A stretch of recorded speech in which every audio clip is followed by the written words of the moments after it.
Halo, saya adalah Andriani Hapsari. Saya pengajar di Universitas Pamulang, Fakultas Ekonomi dan Bisnis, Program Studi Manajemen. Dalam video kali ini, saya akan menjelaskan bagaimana metode pengajaran saya kepada rekan-rekan mahasiswa. Mata kuliah yang akan saya terangkan di sini adalah pengantar akuntansi 2. Penjelasan saya dalam video ini terdiri dari 3 penjelasan. Yang pertama adalah penjelasan bagaimana saya menyampaikan atau mendeliver materi perkuliahan pengantar akuntansi 2. Kemudian penjelasan yang kedua adalah mengenai bagaimana saya berinteraksi dengan mahasiswa, di mana interaksi tersebut semuanya saya lakukan dalam rangka untuk mencapai tujuan pembelajaran. Kemudian penjelasan yang ketiga adalah assessment atau bagaimana saya melakukan penilaian terhadap hasil belajar rekan-rekan mahasiswa. Mata kuliah pengantar akuntansi 2 ini terdiri dari 2 SKS, di mana terbagi menjadi 14 pertemuan. Pengantar akuntansi 2 merupakan mata kuliah lanjutan dari mata kuliah pengantar akuntansi 1 yang telah disampaikan pada semester sebelumnya. Pengantar akuntansi 2 ini menekankan kembali bahwa akuntansi adalah sesuatu yang penting bukan hanya bagi seorang accounting, tapi bagi semua orang yang ingin memahami bisnis lebih dalam.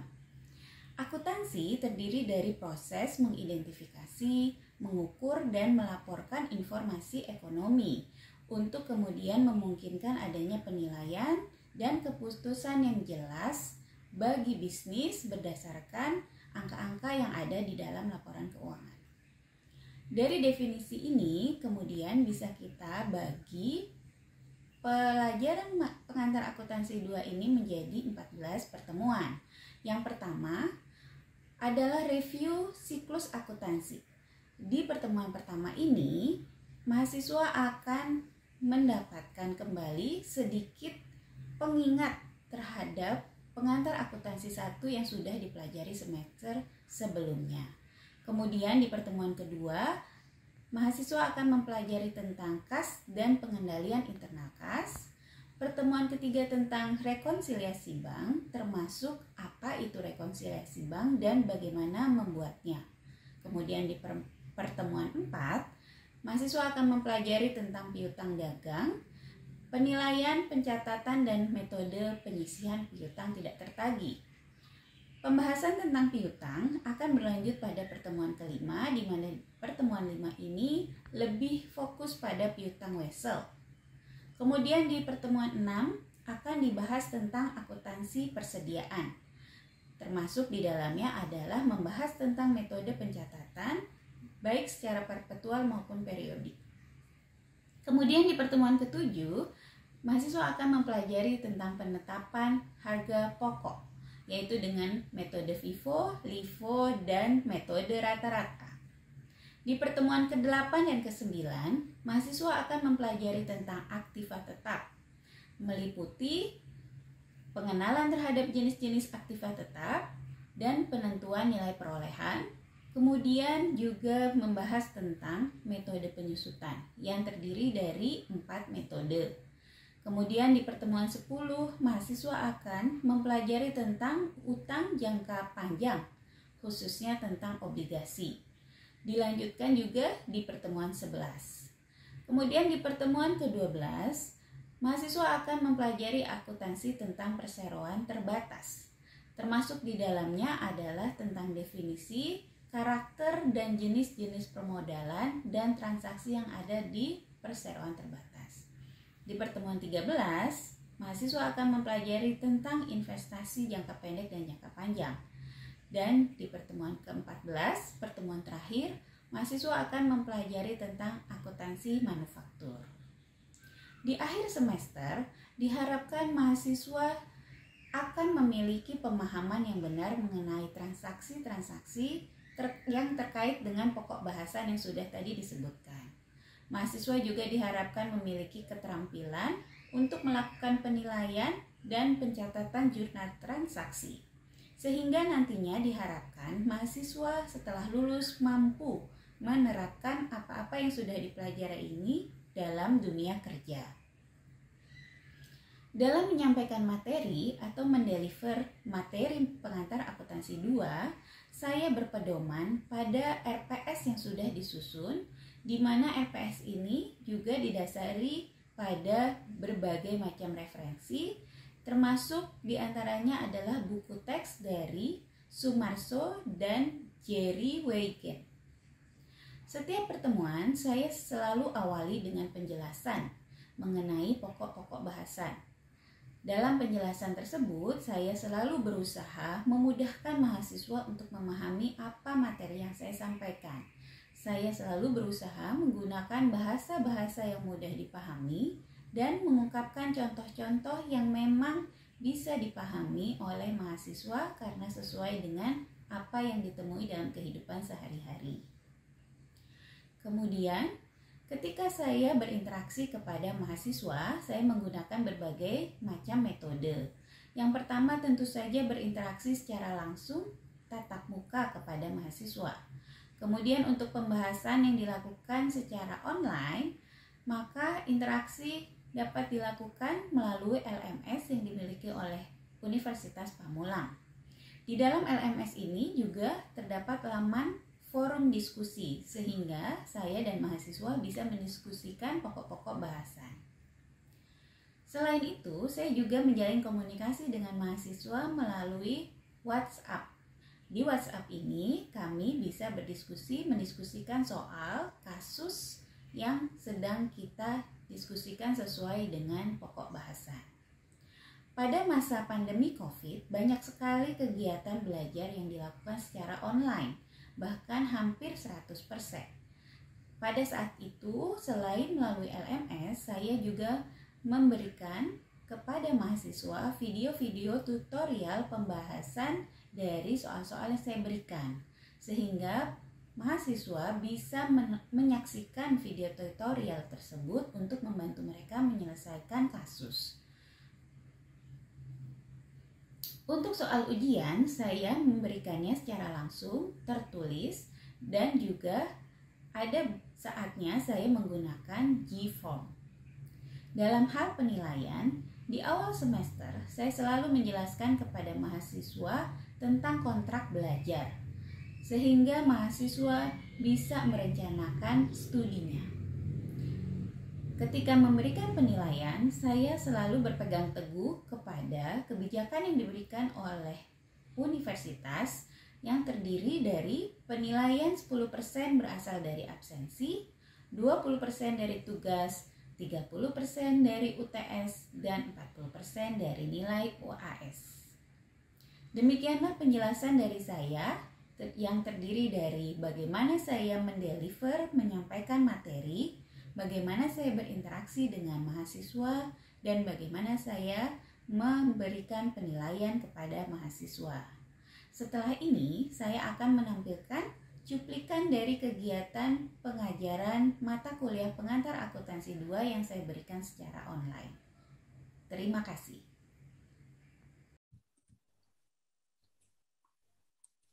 Gimana sih? Nih, kelihatan nggak sih? Nih ya. Sorry. Kelihatan, Bu. Nih 6.066.000 dapat dari mana? Nih harga obligasinya lembar saham kali nilai nominal kali kurs. 100 lembar kali 60.000 kali 101 per 100. Sama biaya administrasinya 6.000, maka 6.066. Nah, nanti biasanya soal berubah-berubahnya tuh dari nilai ininya, 60.000-nya bisa Ibu rubah, lembarnya bisa dirubah, kursnya juga bisa dirubah. Kemudian pendapatan bunga 120.000. Ini adalah bunga yang harus dibayar. Gimana cara ngitungnya? Nah, nih bulan bunganya 2 bulan. Tarifnya sama ya sama soal yang tadi. 12% kali 2 bulan per 12 kali 60.000 kali 100. Kenapa kok 2 bulan? Dari 1 Januari sampai dengan 1 Maret. Nah, kita lihat ya. Tanggal belinya 1 Maret. Tanggal bunganya Januari sama 1 Juli. Berarti pendapatan bunga yang harus kita bayar dari 1 Januari ke 1 Maret. 2 bulan kan? Januari, Februari. Maka 2 bulan per 12 bulan. Gitu. Sekarang pertanyaan kedua. Sekarang jurnal bunganya gimana? Ini soalnya balik lagi. Tapi kita bikin jurnal bunga. Oh, belum diterangin ya. Jurnal bunga mah gampang. Kita balik lagi ya. Kita balik lagi jurnal bunga. Jurnal bunga itu bentuknya gini aja. Ini mah gampang ya. Sebelah sini ya, biar nggak turun ke kanan. Ini jurnal bunga. Pendapatan bunga. Ngitungnya gimana? Ini mah gampang ya. Hitung. Bawahan deh. Pendapatan bunga sama dengan persentase kali nilai nominal. Gitu kan? Berarti persentasenya berapa? 12 bulan. 12%. Dikali nilai kali 6. Dibagi 12. Kenapa kok dikali 6 per 12? Ada yang bisa nggak? Dari Januari sampai itu, Bu. Sekarang soalnya gini nih. Oh, yang 1 ini. Mei. 1 Mei sampai 1 November. Iya, soalnya masih yang contoh ya. 1 Mei sampai 1 November. Ya, karena bunga 12% ini kan per tahun. Jadi kita harus bagi 12 dulu biar dapat bunga per bulan. Bagi 12 berarti bunganya 1% per bulan. Tapi ada 6 bulan, jadi kali 6. Dikali 500.000 kan nominalnya di sini. Sama dengan artinya berapa? Hasilnya berapa? 30.000 ya. 30.000. Ya udah gampang aja. Jurnalnya ininya ditulis 30.000. Sini 30.000. Kita lihat di modul, bener nggak? Bener kan nih? Ini nih. 30.000. Ini modul kita suka begini ya, spasinya tuh suka loncat-loncat. Jadi emang makanya suka ibu bikin. Sampai sini paham ya? Gampang kan? Nah sekarang yang soal, ada yang mau nanya? 1, 2, 3, nggak ada. Oke. Sekarang yang soal ini. Nah kalau ini berapa pendapatan bunganya? Jadi kita bikin jurnal di bulan 1 Juli. Di tanggal 1 Juli. Penerimaan bunga. Yuk, ada yang bisa ngomong? Ada yang bisa sebutin? Panggil ya.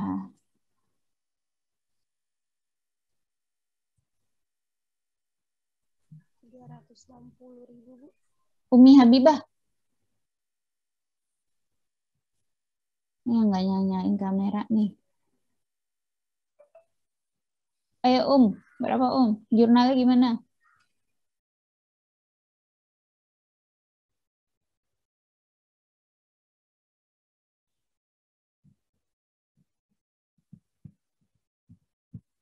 Sandi Nasir.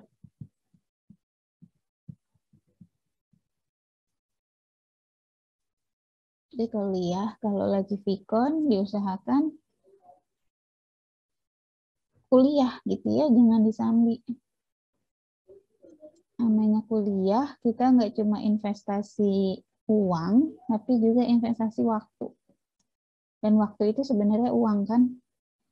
Jadi suka kalau misalkan yang kerja Gojek lah gitu misalkan. Ya Bu, mendingan saya nih dari jam 7 sampai jam nanti ya, sampai jam 5:30. Mendingan saya narik Bu, bisa dapat duit. Atau Bu, boleh nggak saya Vikonnya sambil narik? Saya dengerin kok gitu. Ya kalau mau dapat absen doang sih saya kasih. Cuma nggak ngerti gitu. Sayang dong Bu, saya nggak dapat penumpang misalkan. nggak ada penghasilan. Nah, itulah. Emang kuliah harus investasi waktu.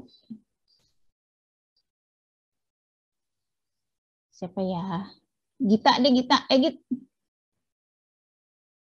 Apa Git? Jurnal saat menerima bunga. 6%. Enggak, jurnalnya dong sebutin. Misalkan apa yang didebet, apa yang dikredit, nilainya berapa gitu. Kasnya, Ibu belum selesai ngitungnya. Masa pendapatan bunga aja lama? Kita dulu, belum selesai. Andini deh, Andini. Udah, Din? Udah, Bu. Apa jurnalnya, Din? Jurnalnya kas di debit, terus pendapatan bunganya di kredit. Kasnya itu 360.000. Terus pendapatan bunganya 360.000. Oke, kita lihat ya. Benar. Sip. Gita gimana, Git? Oke ya.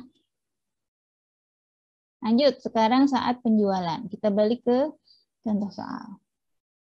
Nah, saat penjualan, jurnalnya tadi rumusnya ada kan? Rumusnya begini.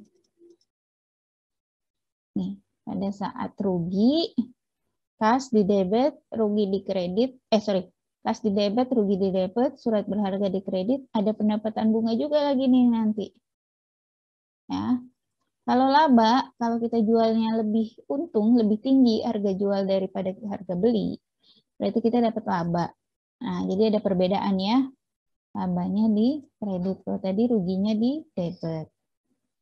Kasnya tetap di debit, surat berharganya tetap di kredit, pendapatan bunga tetap di kredit. Sekarang gimana caranya? Apa yang kita hitung dulu? Nah, langsung ya. Kita lihat di sini.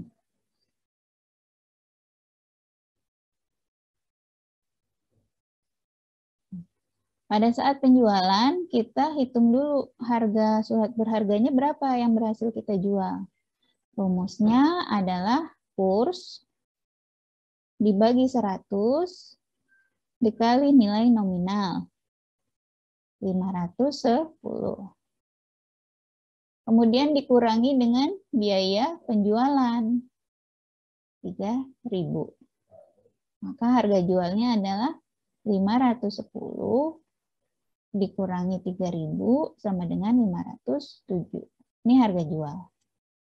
Jadi harga si obligasi itu kursnya pakai yang kurs jual ya. Sekali lagi ya. Harga kurs jual dibagi 100 dikali nilai nominal. Kemudian dikurangi biaya penjualan. Kalau tadi harga beli ditambah biaya provisi. Kalau jual dikurangi biaya penjualan. Maka harga jualnya jadinya adalah 510 kurangi 3.000, 507.000. Nah, ada pendapatan bunga. Nah, ini sama nih.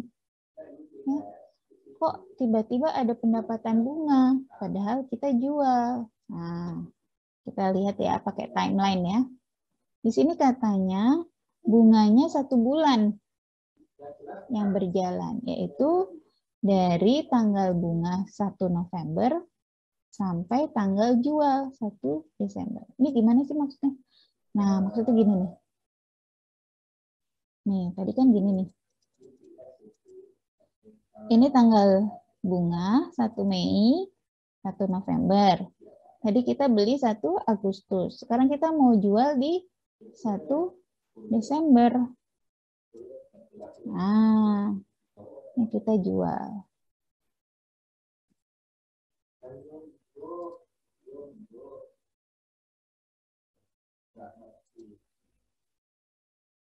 Satu Desember kita jual.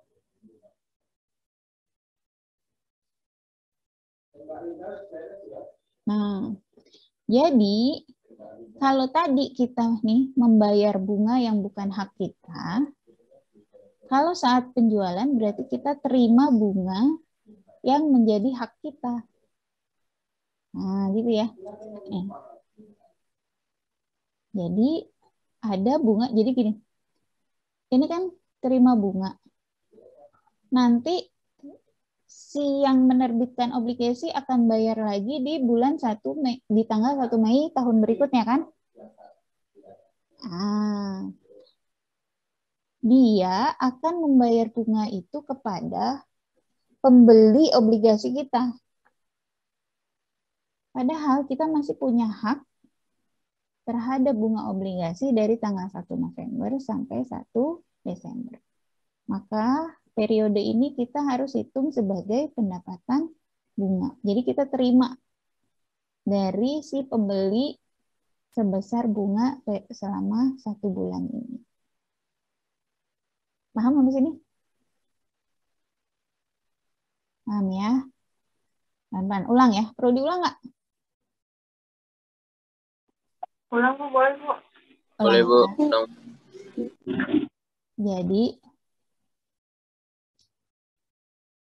Jadi ini ada 3 pihak. Ada penerbit obligasi yang selalu membayar bunga di setiap tanggal 1 Mei dan 1 November. Dia bayar kepada siapapun yang memegang obligasinya. Ya, itu pihak pertama. Ada penerbit obligasi yang selalu membayarkan bunga setiap tanggal 1 Mei dan 1 November kepada pemegang obligasi. Kemudian ada kita. Kita ini perusahaan. Perusahaan kita tadinya beli tanggal 1 Agustus, kemudian jual 1 Desember. Kemudian ada pembeli obligasi. Kita kan jual nih, berarti kan ada pembelinya kan. Nah, ini ada 3 pihak. Oke ya. Jadi biar nggak bingung, ada 3 pihak. Nah,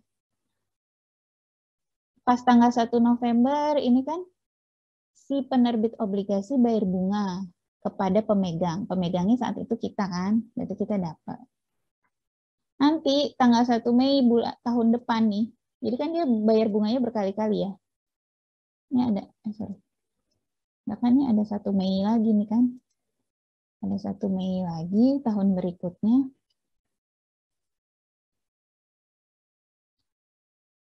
Pemegang obligasi akan terima bunga lagi kan dari si penerbit. Nah, tapi kita udah jual nih, kita keburu jual tanggal 1 Desember. Berarti yang megang obligasi di tanggal ini kan udah bukan kita. Kan? Orang lain kan, si pembeli kan. Nah, si penerbit itu bayar obligasinya kepada orang lain itu. Padahal kita punya hak. Nah, 1 bulan di sini nih, kan kita masih pegang itu obligasi kan di periode ini. Maka itu pada saat penjualan, kita terima bunga ini dari pembeli kita. Jadi si pembeli kita itu nalangin dulu. Dia belum terima dari penerbit, tapi itu kan hak kita. Jadi dia harus bayarin dulu. Nah, inilah yang dihitung di pendapatan bunga yang di sini nih. Yang di jurnal ini. Yang di bagian ini. Nih, di bagian ini. Ya, di bagian ini. Atau nanti kalau laba atau rugi berarti di sini. Jadi perhitungannya adalah ini. Bunganya 1 bulan. Tadi kan dari mana tuh? 1 bulannya dari mana? Dari November ke Desember. Ya kan? Hak kita kan 1 bulan. Ya, November ke Desember 1 bulan. 12% kali 1 per 12 dikali nilai nominal. Hasilnya 5.000. Oke, ya. Berarti udah nih, udah dapat harga jualnya 507, bunganya 5.000. Sekarang kita cari rugi apa untung sih kita berhasil jualannya. Harga jualnya 507. Harga belinya, harga perolehannya, tadi kita udah hitung 510. Ya, yang di awal pas jurnal pembelian. Berarti kita rugi apa untung? Rugi. Rugi. beli. Mendapatkannya kita harus ngeluarin 510, pas jual kita cuma bisa jual 507. Berarti rugi 3.000. Udah ketemu, ya udah sekarang kita masukin ke jurnalnya. Nih jurnalnya ini. Kas. Nih, pertama yang dimasukin ya, surat berharga 510. Sorry.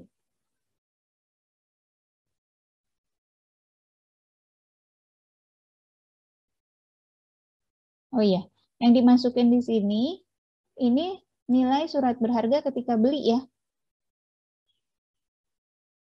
Surat berharga ketika beli 510. Pendapatan bunga tadi yang kita hitung 5.000. Ya kan, yang tadi nih. Ini kan 5.000 nih, mana tadi? Nih 5.000. Kemudian ruginya 3.000, berarti kasnya adalah 510 tambah 5.000 dikurangi 3.000. Hasilnya 512.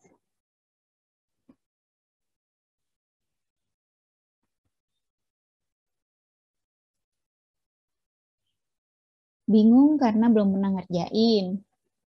Sekarang kita coba kerjain. Kerjain aja, soal tuh dikerjain. Kerjain apa kerjakan?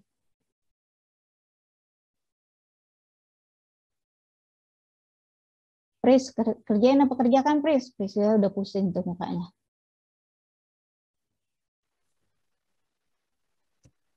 Suaranya nggak kedengeran, Pris.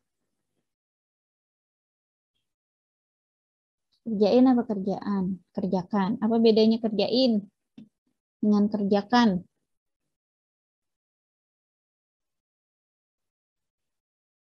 Kalau kerjain, jahil ya. Kita kerjain yuk, yuk, yuk. Gitu kan.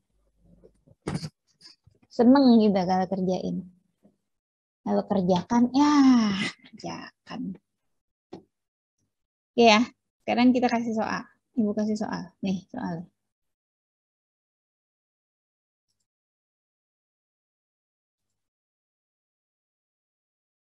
Tunggu dihapus . Kita akan jadi bisa kalau pernah mengerjakan. Berarti ini ditutup dulu. Jawabannya diumpetin.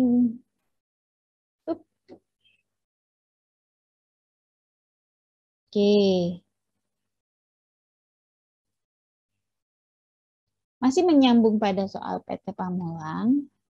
Pada tanggal 1 Oktober, PT Pamulang menjual obligasi dengan kurs 102. Biaya penjualannya 3.000. Sekarang bikinlah jurnal PT Pamulang tanggal 1 Oktober, yaitu saat penjualan obligasi. Yo, bikin. Pada soal 2C ini, saya salah soal. Buatlah, harusnya 1 Desember. Dijualnya 1 Desember. Gimana sih? Buatlah jurnal pada tanggal 1 Desember. Enggak, ini. Sorry. Mana sih? Ini nggak usah dibaca ya. Ini waktu saya bikin salah, cuma sekarang udah benar. Ini nggak usah dibaca nih, dicuekin aja. Sekarang buatlah jurnal PT Pamulang tanggal 1 Oktober. Yuk, coba dikerjain. Nanti kerasa deh, gini doang. Jadi waktu dengerin saya ngomong, masuk kan, jelimet amat.